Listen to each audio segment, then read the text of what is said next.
সন্তানটা তীরের সামনে ধরে রাখবেন। আল্লাহ রাব্বুল আলামিনের রাসূল আমার কলিজার টুকরো সন্তান, তার দেহটা ছিন্ন বিদীর্ণ হয়ে যাবে, আমার সন্তানের জীবনের বিনিময়ে আমার রাসূল দুনিয়ায় বেঁচে থাকবে। কোন সুবহানাল্লাহ।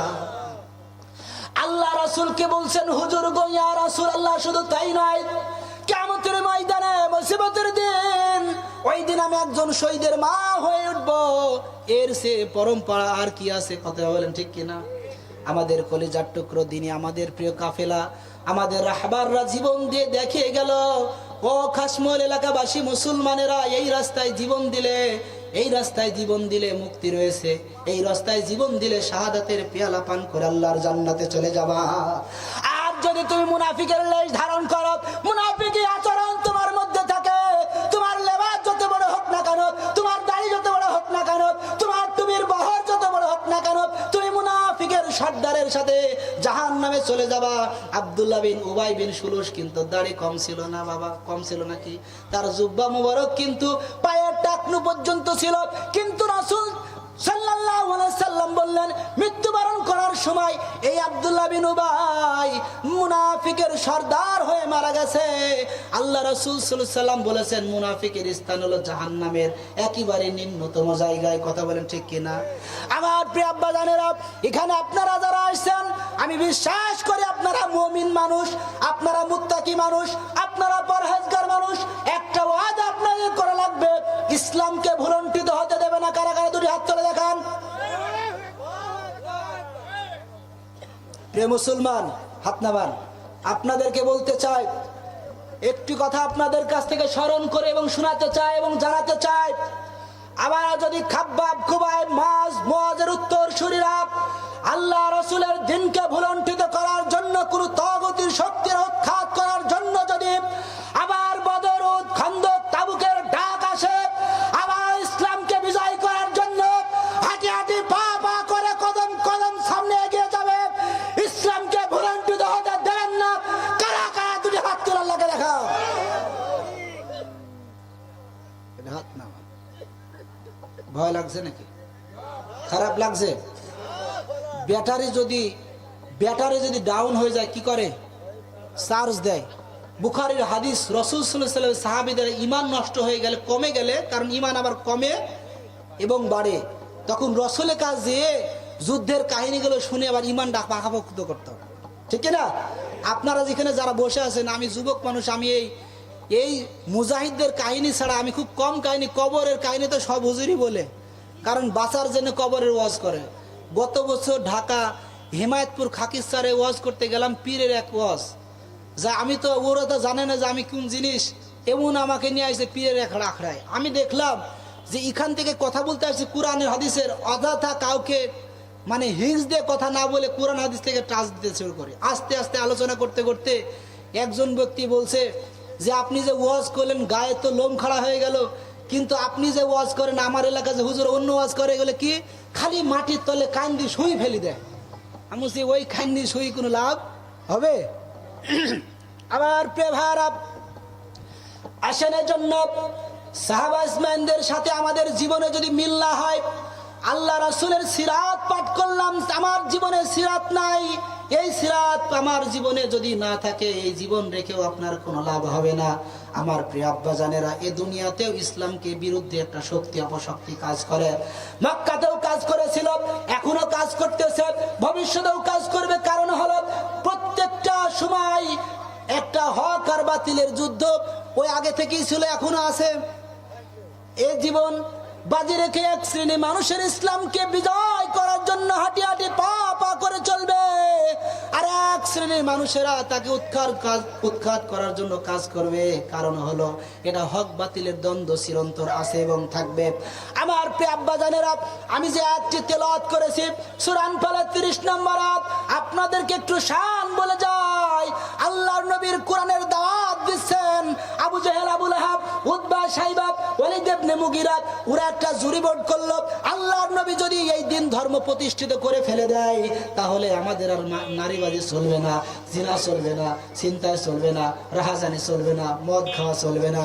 অতএব কি করা যায়? এই নবী মুহাম্মদকে হত্যা করা লাগবে। নবী মুহাম্মদ যদি নিহত না হয়ে যায়, ধর্ম প্রতিষ্ঠিত করে ফেলবে, আমাদের ধর্মকে বয়কট করে ফেলবে। একটা কাজ করা যাক, তোমরা একটা মত দাও। কয়েকজন মানুষ মত দিল, বললো যে ওকে হত্যা করা হোক, উকতুলি, তাকে হত্যা করে ফেলো। আর কিছু কিছু মানুষ বললো না না না, তাকে হত্যা করা যাবে না, তাকে হত্যা করলে তার কিছু অনুসারী আছে, তারা খেয়ে পেয়ে যাবে, কি হবে? আজ আছে না রসুলের উত্তরসূরি কোনো আল্লাহ রসুলের যদি কে ব্যঙ্গ করে, আল্লাহ রসুলের উম্মতেরা খেপে যায় না? আছে না? কয়েকদিন আগে কোরআন পড়ালো, ফ্রান্সে কোরআন পড়ানো, তার প্রতিবাদে হাজার হাজার মানুষ, নর এবং নারীরা, তারা ময়দানে ঝাঁপিয়ে পড়লো। কেন? কারণ তারা জানে লাকাদ কানা লাকুম ফি রাসূলিল্লাহি উসওয়াতুল হাসানাহ, যে রাসূলের আদর্শ আমার মধ্যে লালন করে পালন করে, ওই আল্লাহ রাসূলের আদর্শকে ভুলণ্ঠিত হতে কোন নবীর উম্মতেরা দেবে না। কথা বলেন ঠিক কিনা? জীবন দেবে, জান দেবে, মাল দেবে, শহীদ হবে, এরপর আল্লাহ রাসূলের এক ইঞ্চি সম্মানকে ক্ষতি হতে দেবে না। কথা বলেন ঠিক কিনা? কারণ জীবন দিয়েছে কে? আবার নেবে কে? 2 দিন আগে আর 2 দিন। আর প্রেভারাপ এক শ্রেণী মানুষেরা বলল না, আল্লাহ নবীকে একে একটা কাজ করা যাক, এ দেশ থেকে বিতাড়িত করে পুরো করে ফেলে দিয়ে আসতে হবে, ওকে মদিনায় পাঠায় দিয়ে আসতে হবে, ওকে এমন এলাকায় পাঠায় দিয়ে আসতে হবে যেন এই মক্কার কোনো মানুষ যেন তার সাথে সহযোগী না হয় পারে। আল্লাহ নবীকে মারার পরিকল্পনা করলো 1, 2 নাম্বার বিতাড়িত করার চিন্তা করলো, 3 নাম্বারটা হলো গুম করে দেওয়ার চিন্তা পরিকল্পনা করলো। আর একটা পরিকল্পনা তারা করেছিল, জেলখানার মধ্যে পুড়ে পুড়ে তাকে হত্যা করার পরিকল্পনা করলো। আজ এই সিলসিলা আছে না নাই? এটা কিন্তু এখনকার না, সেটা আগেকার সিলসিলা। আবার প্রেভারা ওরা একটা পরিকল্পনা করলো হত্যা করার। সর্বশেষ আল্লাহ রাব্বুল আলামিন আসমান থেকে বসে আছে নাকি? বসে আছে। রসুলকে আল্লাহ রাব্বুল আলামিন বলছেন, বাল্লিগ মা উনজিলা ইলাইকা মির রাব্বিক, রবের পক্ষ থেকে যে ধর্ম এসেছে প্রচার করো। তার মানে আল্লাহ রাব্বুল আলামিনের ধর্ম প্রচার করবে কার মাধ্যমে? মুহাম্মদের মাধ্যমে। আর আল্লাহ কি ঘুমিয়ে থাকবে নাকি? না না না না, আল্লাহ ঘুমিয়ে নাই। আল্লাহ রাসূলকে বললেন, হাবিব তুমি টেনশন করো না, আমি তোমাকে এই দুনিয়াতে দিন প্রতিষ্ঠার জন্য প্রেরণ করেছি, তোমার মাধ্যমে আমি এই দিনকে প্রতিষ্ঠিত করেই ছাড়বো। ওই জালেমেরা যতই পরিকল্পনা করুক না কেন, ওরা একটা চক্রান্ত করতেছে, আর আমি আল্লাহ কৌশল করছি। কোন সুবহানাল্লাহ।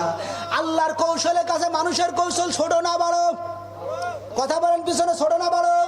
আল্লাহ রাব্বুল আলামিন আসমান থেকে যে পরিকল্পনা করেছিল, এটা সূরা আনফালের 30 নম্বর আয়াতের মধ্যে কোট করে দিয়ে বলেছেন, রাসূল টেনশন করেন না, ওরা আপনাকে মারতেও পারবে না, ওরা আপনাকে গুমও করতে পারবে না, কারণ ওরা একটা চক্রান্ত করেছে হত্যা করার জন্য। রাসূল আপনি ঘুমায়ে থাকবেন আপনার ঘরের মধ্যে, আস্তে করে উঠে চলে যাবেন। জিবরাইলকে প্রেরণ করে দিলেন। জিবরাইল বললেন, হুজুর গো আপনি টেনশন করেন না, আপনি টেনশন করেন না। টেনশন করবেন কারণ কি?